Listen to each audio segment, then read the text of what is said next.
Guys, welcome to another episode of Arrows and Antlers. In today's video, we're gonna show you some scouting that I've done and everything that I've seen, some shooting videos. That's pretty much about it for right now. Hunting season's a month away, and that's when it starts for archery season in Massachusetts. We've had some decent signs, found food source for them, which I've known was there. We found some feces on the ground, and I actually saw one walking through the woods. I couldn't tell what it was, but you'll see me react to it and whatnot. So getting everything set up, tree stands, gotta hang up my hang on, gotta continue practicing shooting. Try to do that as often as you can, but sometimes things come up and I don't have time to do it, but more the merrier. I've been making sure all our equipment's good, my backpack, my clothes, make sure I got my broadheads tuned in, my arrows and my sights ready and everything. And we're just getting ready to go get us a deer. I got my doe permit for my zone in Massachusetts, and I'm hoping to at least bring a doe down or a buck, preferably a buck, but I'm going to take whatever I can get. Got one doe tag and 2 buck tags, so we're going to see if we can fill those and fill the freezer with me. Alright, well, we're out doing a little scouting, trying to find a good spot for my stealth climber, so I know where to go when I come out here and I'm not looking for a good tree. So let's look for some tracks and stuff. It's September 9th.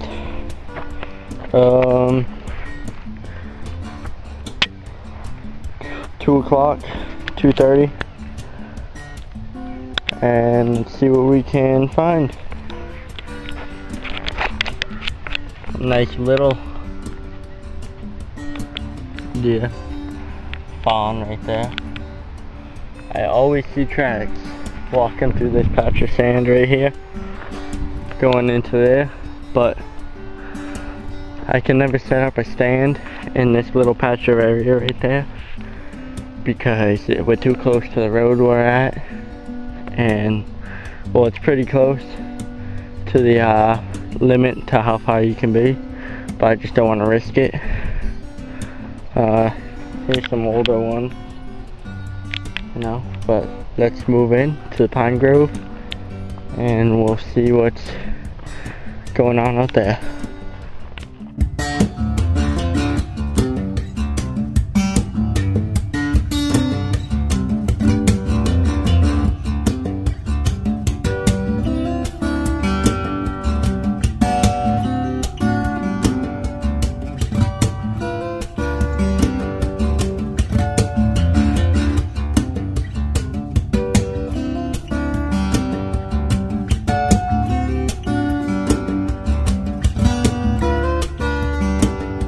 That tree right there is the tree that my neighbor uses most of the time with his stealth climber.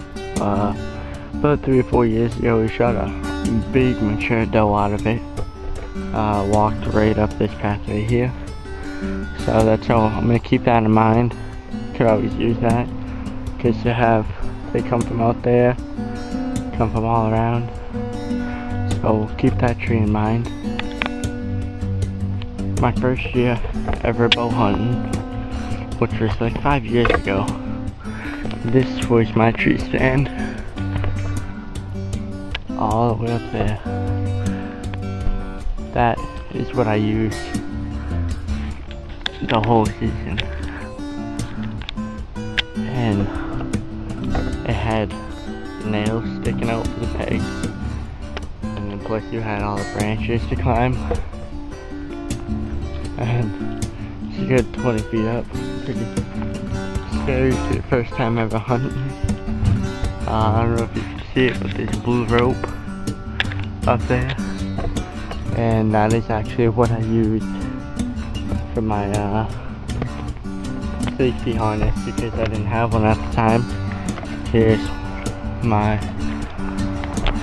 rope to haul up my bow and stuff.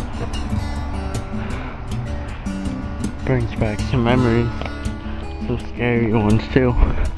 That when it was windy out in the mornings, that whole tree would shake and it would scare the crap out of me.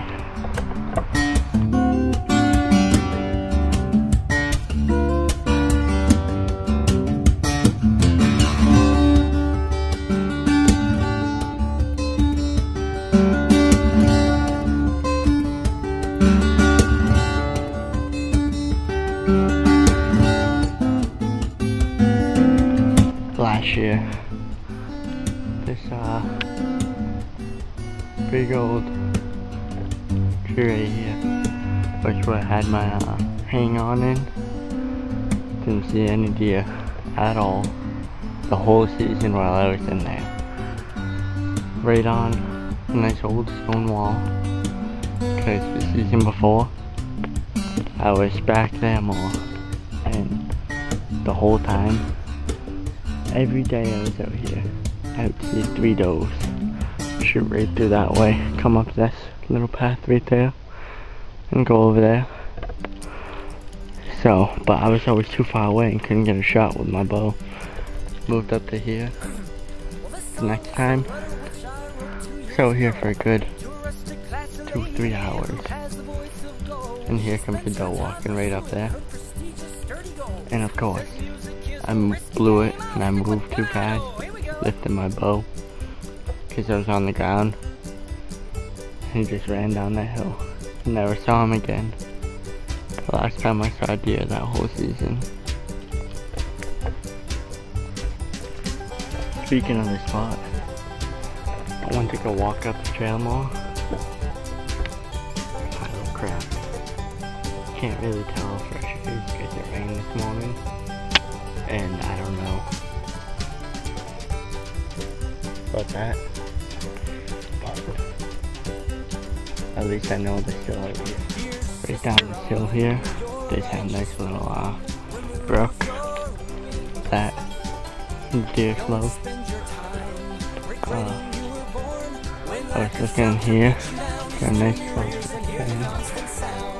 there's a few good trees over there. Looks pretty good. There's a nice oak right there. So, let's move on down the hill quietly, and maybe we can catch one at the brook and a drink or something.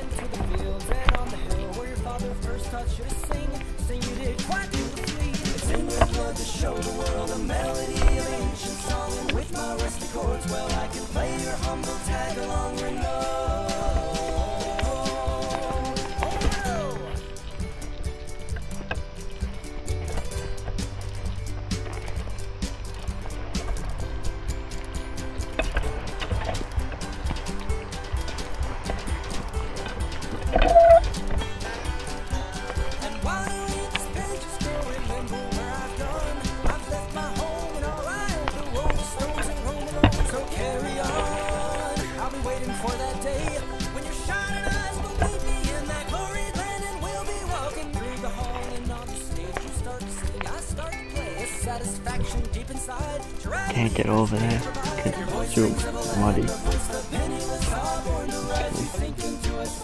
That's here.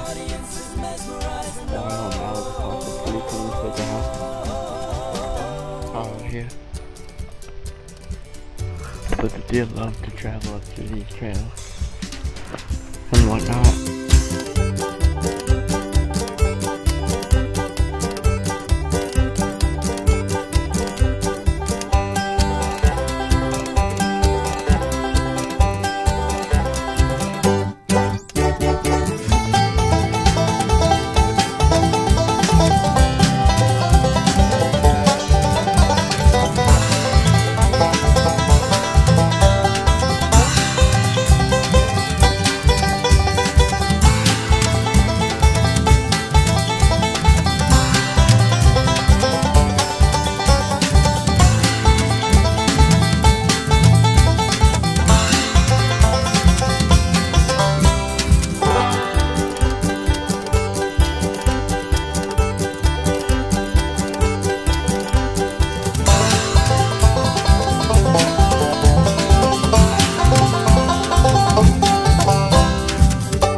cannolis.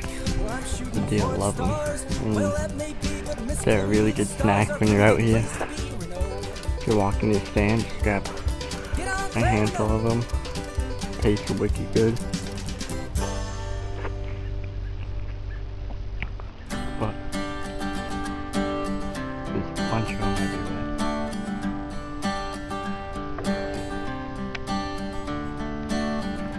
There's a house down on the corner, one that I can call my own. There's no one else around to make this house into a home. Now and then the wind will blow an empty front porch swing, but I can't use it by myself. I sit down, it starts to lean. Seems like everything I do could be just enough for two, but I'm starting to see that it's all too much for me.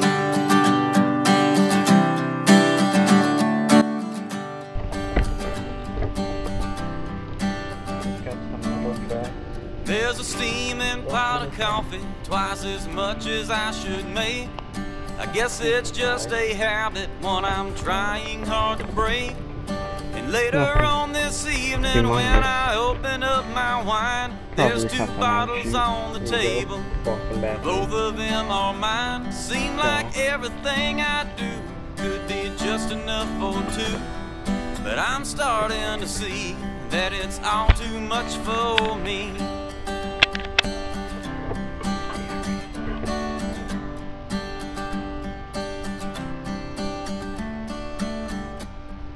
And I still think about you, you're still heavy on my mind. There's other things that I should do, but I just can't find the time. I still think about all of the good times that we had. Well, it used to make me smile, now I'm feeling twice as sad. Seems like everything I do could be just enough for two, but I'm starting to see that it's all too much for me.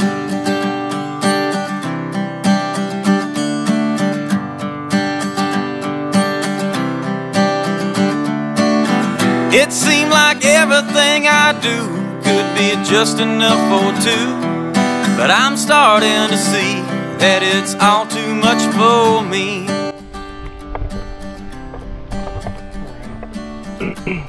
Well, it's all too much for me. Bucket though. Saw the back end walking through the woods and everything. But still deer, so I'm thinking about setting up over in here somewhere maybe. One is a bunny. Where'd you go, bunny? I saw a bunny. But I think I'm setting up in here when the end's in how it goes.